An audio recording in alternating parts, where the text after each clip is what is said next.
So guys, it's been 3 years since Apple released a new iPad mini, and at last they've gone and done it. No, this is the 4th gen iPad mini. This is the new iPad mini. So why have I got two? Because this one's had a massive spec upgrade that I'm really interested in diving into and having a look at and seeing how the performance outweighs the older, much slower iPad mini. You ready? Let's do this. And they've made it nice and easy now with this lovely little pull tab, which we're going to go ahead and pull.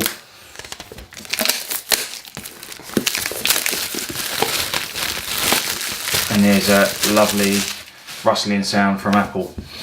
So I'm going to lay this down, pop it out, and the first thing you're going to see is your iPad mini on the top. So just pull the little tab to remove it from the packaging, and there it is. We'll have a look at that in a second. I'll just lay this down here. Quickly inside the box, as again most of you probably know, you've got your USB to lightning cable to charge, small bit of paperwork, and you've got your power brick inside. So I'll pull this open.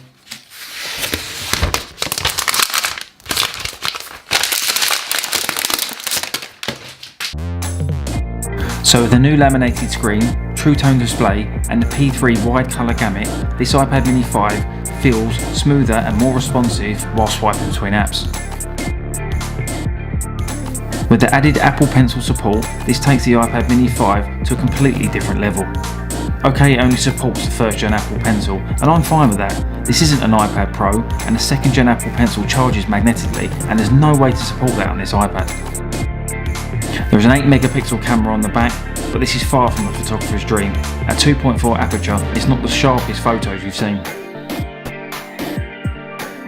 The 7 megapixel camera on the front is honestly put there for use with FaceTime, and that's about all it's good for. Don't be expecting any kind of portrait selfies. So guys, now we need to talk about the design. The iPad mini 5 looks and feels the same in the hand. Apart from the newly laminated screen, support for the Apple Pencil, and the slight upgrade to the cameras, we need to talk internally.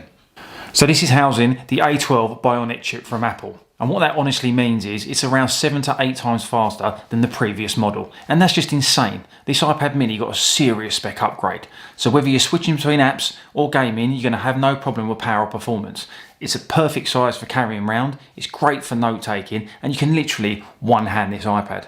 So it's been 3 years since Apple have released an iPad mini. And no, it hasn't changed externally, and for a refresh model, it's okay. But for 2019, Apple could have done a few tweaks in my eyes. It would have been nice to see Face ID make an appearance on the iPad mini, and by doing this, we would have got a much better front-facing camera that supports portrait mode and face recognition. It'd also have been nice to see a new body design, a fresher look, slimmer, more cutting edge, because this body design hasn't changed for 6 years. But hey, there's always next year, and maybe I'll get the iPad mini redesign I'm after, and that'll be a massive step forward for the iPad mini range. I just want to say a massive thank you to everyone for watching the review, and if it has helped you in any way, or you're now thinking of picking up an iPad mini, please let me know in the comments down below. And while you're there, don't forget to hit the like button, it really does help the channel out.